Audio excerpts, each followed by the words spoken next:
Welcome back, it is Thursday and that means acting analysis for animators, and today I'm going to take a look at the movie Crazy Rich Asians.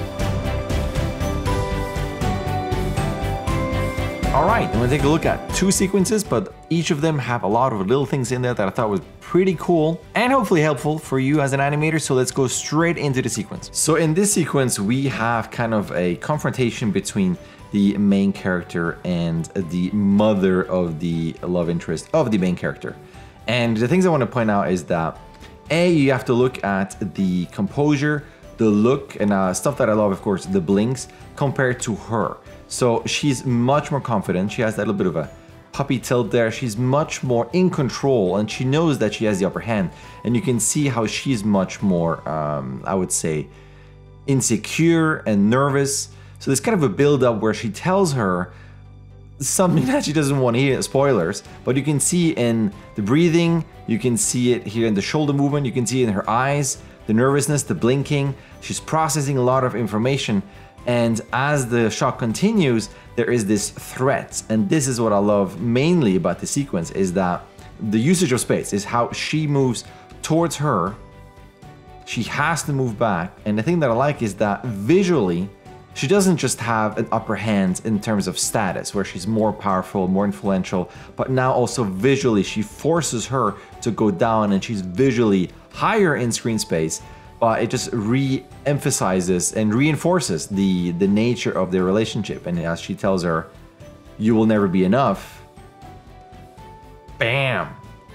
That's the moment there, and leaves her there with the shock and the horrible thing to say in terms of their relationship with her son and marriage and all that stuff. But as always, I like the inclusion of a set. So you can see here with the staircase, there will be stairs going down here.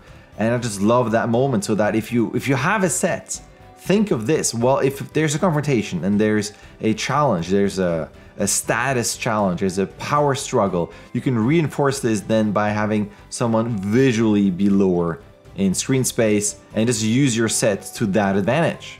And then she lowers herself down there, kind of almost treats her like a child, and then you'll never be enough, and bam. So boom, if you have a set, use it to your advantage. And sometimes you can just take a set and then think about, that's a cool, interesting set, maybe I can do this in the set. So at least that's sometimes how I work, where I look at the environment and the set, and that gives me an idea in terms of a little bit of story or an acting choice. So it doesn't always have to be characters in your scene and then you add a set. Maybe think of it in terms of, well, I'm gonna do the opposite. What kind of sets do I have in my Maya scene or online? What can I download? Oh, that's a cool set. What can I do now within that set? And then you can use that set to your advantage with acting choices and specific areas that can reinforce a character moment or whatever you want to choose. The second sequence has also a little bit of a set thing in there, but it's mostly secondary action where the character has a delivery of whatever audio, but does something during that moment. So it's not just, as I always kind of somewhat complain about, where it's just the character sitting in an empty room delivering a line. There's some business. What I like with this is that the business that the character is doing, and you will see it soon, there's a certain pause where she stops with this, and it adds a certain emphasis and it adds contrast, and it kind of, you can use that again to your advantage in terms of acting choices and just heightening a certain moment. But let's check it out. So you have the character doing here all the secondary stuff and her business, and you can see here there's a lot of repeated action. It's very busy. So go back here, you can see lots of quick moments until she probes her about something very personal in their history there, and you can see how she stops. So even this already functions as contrast. So there's movement, and visually there's a lot of energy in the shot if you look at this spot, right? And then she hears this, and then she stops. And that is such a different moment. It adds to the contrast and adds to the importance of what she just said and how it affects her. And then what I like is what she does here.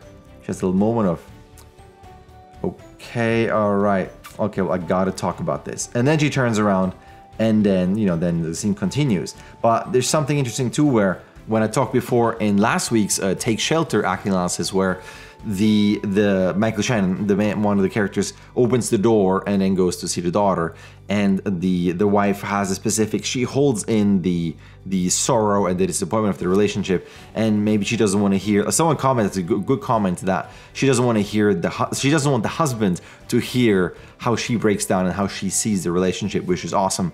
And also what I was kind of looking at, well, if the parent goes into the kid's room, maybe they don't want the kids to hear the fighting, whatever, so maybe the mother kind of holds back the emotion to not make it too loud, and so on and so on. But the main point is that you can have a character in a specific room, and then the opening of another room will force a change in a character. So the example was maybe someone is at a speaker thing or a concert, and they're somewhat okay, and then the door opens, and again, it's either like a group of people be like at a party, and that makes the character nervous. So why am I mentioning this is because when you go back to this, what I like is that she has her back turned towards her.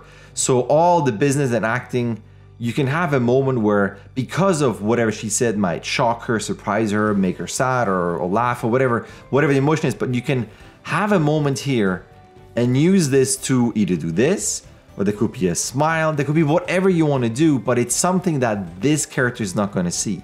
So I like this idea of this character with the back towards this character, and it's in the foreground, and you can stage this, you know, adding all those moments that you want to add, and then you can turn around and continue the scene like this. And what I also like, and this is why I continue here, is that she is on the bed, and as she continues and wants to explain things and it gets a bit more personal, she gets onto the bed with her. And what I like about this is that there is this change where you might argue it's not that it's a power struggle, but she does look down, and not look down in a mean way, but they're just in a different spot. She's comfier in her bed, and she's a bit more uncomfortable standing there, potentially uncomfortable because of the emotions or whatever the content.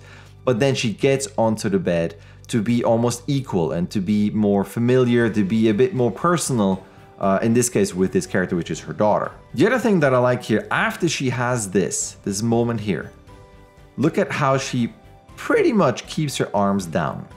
She has this moment here, and then she wants to explain, and it's this little bit of a gesture here, but it's mostly all in her head. Just look at all this, right? Little accents there, some nods, a lot of it in the face, but nothing going on here. So, I mean, you can see this however you want. To me, I take this as she's uncomfortable, it's kind of awkward, and it's that kind of awkward stance versus a relaxed arm gesture. But the main thing is that a lot of times arms in student work is overused. Like arm gestures are overused. There's always, I mean, I say this in all my clips, I do this all the time. I understand the hypocrisy here.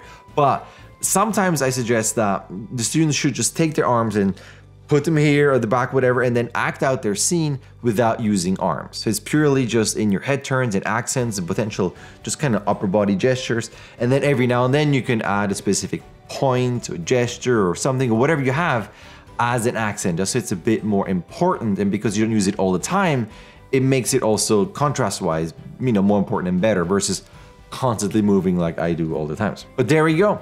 2 short sequences, but I think still a lot of interesting little bits and pieces that you could use in your shot. There's a lot more in the movie. Go watch the movie. I really enjoyed it. And if you've seen the movie, and as always, if you have any other comments or things you liked in the movie, the comments are open. Let me know. And if you like this, I don't mind you hitting the like button. If you want to subscribe, subscribe. If you want to, hit that bell button if you want to get all the notifications. And as always, if you watch the whole thing till the very end, I really do appreciate it. And that is it. I will see you in my next clip.